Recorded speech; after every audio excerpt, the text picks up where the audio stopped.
Pronto? Sì, pronto? Signor Rossano? Signor Rossano, mi sente? Sì, la sento forte e chiaro, Andrea. Ciao Andrea. Che cosa ci sta combinando lì a Lignano, Cosa sta combinando? Sono in rappresentanza della FIPT e anche del CONI qua a Veneto, e che ci sono il secondo trofeo per ragazzi del CONI. È un evento, una manifestazione che va quasi a sostituire quelli che erano una volta i bellissimi giochi della gioventù. E quindi sono in mezzo a 4-5 mila ragazzi e a tantissime belle sportivi, insomma. Bello, bello, quindi sei rappresentante di Chioggia?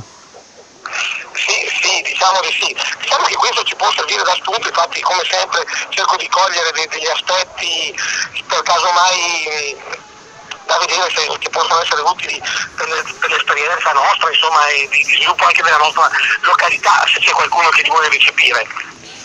Va bene, allora documentaci tutto, che noi adesso lo lanciamo sulla nostra pagina Facebook e aspettiamo ulteriori aggiornamenti, va bene? Va bene, ti invio il materiale, Andrea, ti invio foto e video. Okay, Grazie, ciao Rossano, ciao. Sì, ciao Andrea, ciao.